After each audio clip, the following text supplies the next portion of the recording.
कुछ जिज्ञासों के कारण ये सार कथाएं बढ़ रही है। मैं क्षमा चाहता हूँ, प्रणाम करता हूँ, सबको हम साई राम कहता हूँ। जो भी साईनाथ महाराज की कथाएं सुनते हैं उनके भाग्य की परिकल्पना कोई नहीं कर सकता। एक जिज्ञासु अन्वेषण करता मुझसे पूछता है, सार कथाएं बढ़ जाती है इसके कारण क्षमा चाह रहा हूँ, कि तुम्हारे साईनाथ महाराज तुम बोलते हो अनंत कोटि ब्रह्मांड नायक महाराजाधिराज योगी राज पर ब्रह्म सच्चिदानंद सदगुरु, और एक मोहिद्दीन पहलवान से हार गए हो। मैं सभी प्रश्नों के उत्तर दूंगा। दूसरा प्रश्न यह है कि रोहिल्ला की चीखें और पुकारें वो सुना करते थे। तीसरा प्रश्न वो करते हैं कि जौहर अली उनके गुरु बन गए और वो शिष्य कहलाने लगे। चौथा प्रश्न करते हैं वो कि काका साहब दीक्षित को बकरा हलाल करने के लिए बोलते। पांचवा प्रश्न करते हैं वो कि दादा केलकर को एकादशी के दिन मांस खरीदने के लिए बोलते हैं। ऐसे प्रश्न वो करते हैं, मैं समाधान करना चाहता हूं। भगवान राम ने राक्षसों का वध किया, अहंकार का वध। भगवान कृष्ण ने भी राक्षसों का वध किया, अहंकारी लोगों का वध किया। लेकिन जब कलयुग का प्रश्न आया तो कली काल से भगवान ने यह बोला कि संत मेरी प्रतिमा है, मेरे ही स्वरूप हैं, चलते फिरते ईश्वर है, और वो मेरा ही प्रतिनिधित्व करते हैं और मेरे ही अवतार हैं। मैं स्वयं भी वही हूं, और जहां कहीं वो आत्मज्ञान देते हैं वहां पर तुम्हें नहीं जाना है। क्योंकि कलयुग ने हाथ जोड़ के बोला था, कलिकाल ने हाथ जोड़ के बोला था कि भगवान जहां धर्म होंगे वहां तो मेरे प्राण चले जाएंगे, और अधर्म का तो आप नाश करते हैं। तो जो सामंजस्य दोनों में हुआ था कि जहां पर भी आत्मज्ञानी आत्म साक्षात्कारी संत जो है शिष्यों को ज्ञान देंगे, धार्मिक सभा लेंगे या धार्मिक संदेश करेंगे, वहां पर तुम्हें नहीं जाना है। तो मेरा जिज्ञासु से निवेदन है कि कली द्वापर में भगवान कृष्ण ने कंस का वध किया, राम ने रावण का वध किया। भगवान के स्वभाव में अधार्मिक जनों का नाश करना है और धार्मिक सद्भाव पैदा करना है। लेकिन कलयुग में अधर्म ही अधर्म होगा, और अधर्मियों को उस आत्मज्ञानी संत जो है धर्म के रास्ते पे लाएंगे, वहां पर तुम्हें नहीं जाना। और संत जो है मेरी ही प्रतिमा है, मेरे ही प्रतिनिधित्व करेंगे, मेरा ही अवतार है, और वो मेरी प्राण और आत्मा है, उनके शिष्य, और वो ऐसी जगह पर तुम्हें नहीं जाना है। यहां कलयुग में किसी अधर्मी का वध नहीं होता।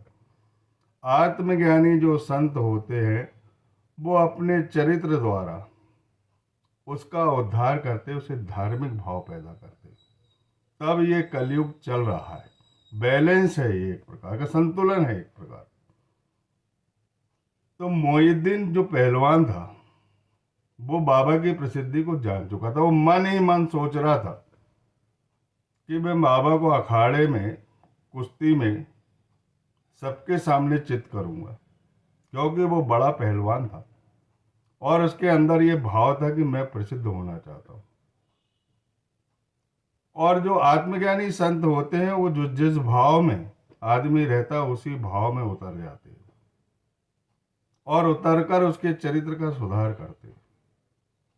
उसकी इच्छा थी कि मैं इन्हें पराजित करूंगा, कुश्ती में पराजित करूंगा, चारों खाने चित करूंगा। और वास्तव में जब कुश्ती हुई तो मोहिद्दीन पहलवान ने साईनाथ महाराज को चित कर दिया, हरा दिया। लेकिन वो संत जो है, मैंने आपको बताया कि वो भगवान की प्रतिमा है, भगवान के स्वरूप है, आत्मा और प्राण दोनों हैं, और वो कलयुग में ईश्वर ने ही अपना स्वभाव बदल कर आया, क्योंकि अधर्मी को मारना नहीं है, तारना है, धर्म के रास्ते पे लाना। और जब मोहिद्दीन साईनाथ महाराज के शरीर से स्पर्श हुआ, साईनाथ महाराज बहुत जल्दी चित हो गए, और वो जब घर पहुंचता है तो उसे मक्का मदीना और धार्मिक भाव उसके हृदय में परिवर्तन आ जाता है, उसके जीवन में परिवर्तन आ जाता है, उसके अंदर सात्विक भाव आ जाते हैं, अष्ट भाव उदित हो जाते हैं, उसका हृदय द्रवित हो जाता है, और वो साईनाथ महाराज के चरणों पर जाता है कि आप दुनिया के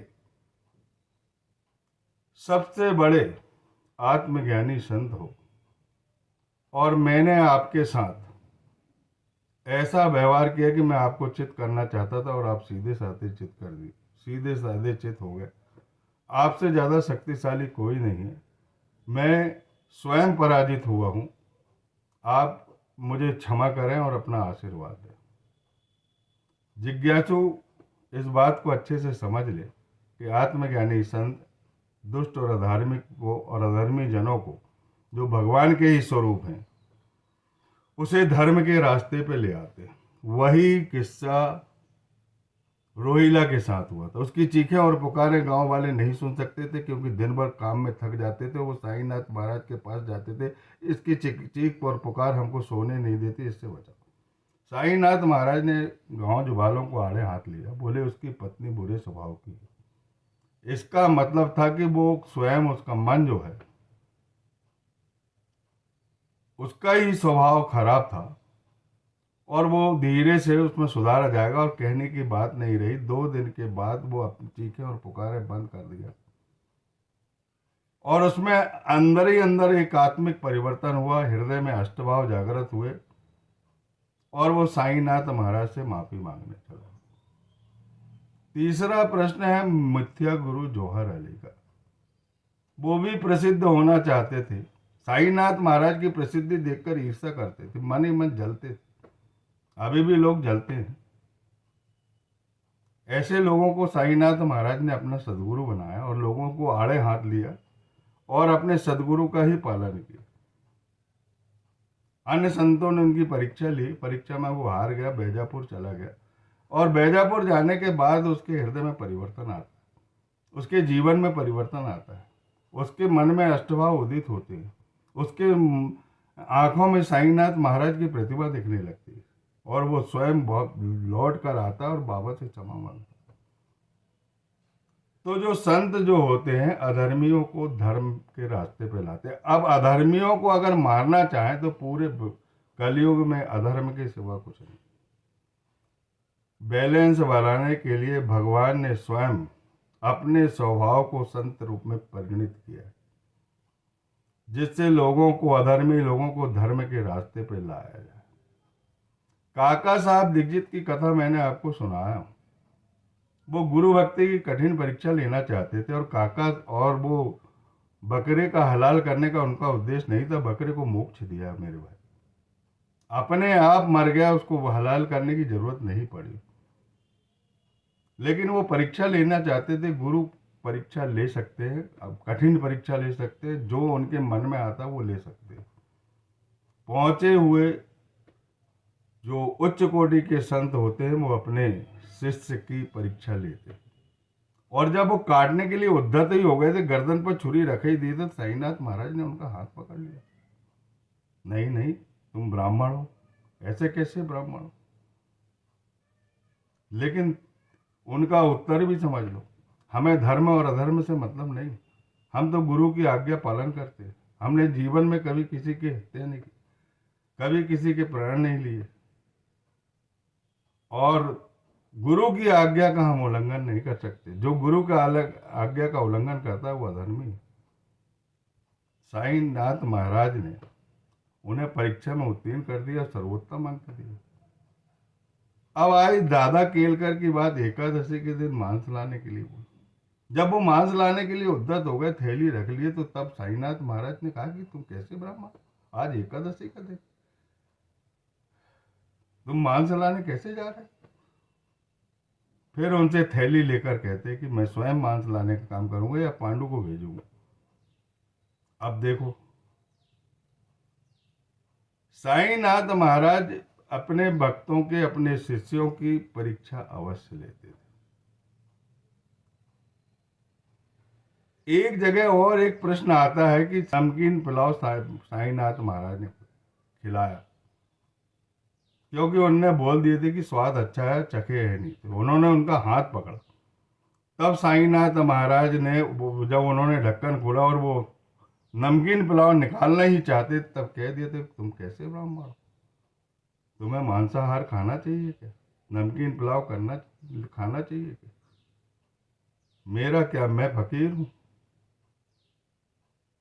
मैं तो प्रेम भाव से जो भी भोजन देता है उस भोजन को मैं ग्रहण करता हूं। अब जिज्ञासु आदमी ये समझ ले कि साईनाथ महाराज कितने पहुंचे हुए संत, जिन्होंने सभी धार्मिक ग्रंथों का अपनी द्वारका माई में उद्घाटन किया है, पुराण तत्व के अर्थ को समझाया है, गुरु ग्रंथ को समझाया है, भगवद गीता को समझाया है, भावार्थ रामायण को समझाया, सब तो समझाया है। और उनका जो बाड़ा था वो कृष्ण भक्तों का बाड़ा था। कृष्ण की मूर्ति वहां आने वाली थी, लेकिन नहीं आई। स्वयं कृष्ण ही साईनाथ महाराज हैं, तो स्थापित कैसे हो सकती? मैंने इस कथा को पहले विस्तार से बता दिया। साईनाथ महाराज दूसरे के कष्टों को अपने ऊपर अंतरित कर लेते थे। ये अनेकों उदाहरण। दुष्ट और अधार्मिक जनों को वो भी अधार्मिकता छोड़कर जो इस पर ईश्वरीय प्रसंग से दूर है, उन्हें ईश्वरीय प्रसंग में लगाते थे। पूरी साईं चरित्र की चारों पगडंडी धर्म, अर्थ, काम, मोक्ष की मैंने पहले बताया। साईनाथ महाराज की जो पूर्वी गली है वो धर्म है। पहली गली है धर्म, दक्षिणी गली है अर्थ, और पश्चिमी गली है काम, और उत्तरी गली जो है वो मोक्ष, और फिर पूर्वी गली आ जाती है। तो जो इन पगडंडियों पर उनके रहस्य को जानते हुए, उनकी जीवनी को जानते हुए, प्रत्येक पगडंडियों में 12 पगडंडी मिली, 12 अध्याय मिले हैं उनकी जीवनी। इन अध्याय को जो आत्मसात करेगा, उनके रहस्य में जाएगा, वह इस भावसागर का विजेता होगा, आसानी से पार कर लेगा। साईनाथ महाराज उसके पग से पग मिलाकर उसके साथ चलेंगे इन राहों में। 12वीं पगडंडी जो कुएं आपने 11वें अध्याय में देखना, हाजी सिद्दीक पालके को 9 महीने घुसने नहीं दिए, और 9 उनके मन का आंतरिक सुधार की वो हाजी थे। हज करने के बाद भी उन्हें मस्जिद में, द्वारका माई मस्जिद में घुसने की आज्ञा नहीं थी। लेकिन जब तक कि उन्होंने अपनी जीवनी का सार उन्हें नहीं समझाया, और वो उस सार में जब तक पारंगत नहीं हुए, चौथी पगडंडी जो 12वीं कुएं की आखिरी पगडंडी है, वहां पर मिलकर साईनाथ महाराज ने उन्हें गले लगा लिया और प्रेम करने लगे। तो साईनाथ महाराज को पाना है तो उनकी जीवन की 4 पगडंडियों पर चलिए और उनके रहस्य को जानिए, उनके प्रेम को जानिए। साईं माँ है, जैसे बच्चों का माँ पालन करती है, वैसी साईं द्वारका माई सबकी माँ है। वो मायका है, उस मायका से प्रेम करो और अपना कल्याण करो। बोलिए सच्चिदानंद सदगुरु साईनाथ महाराज की जय।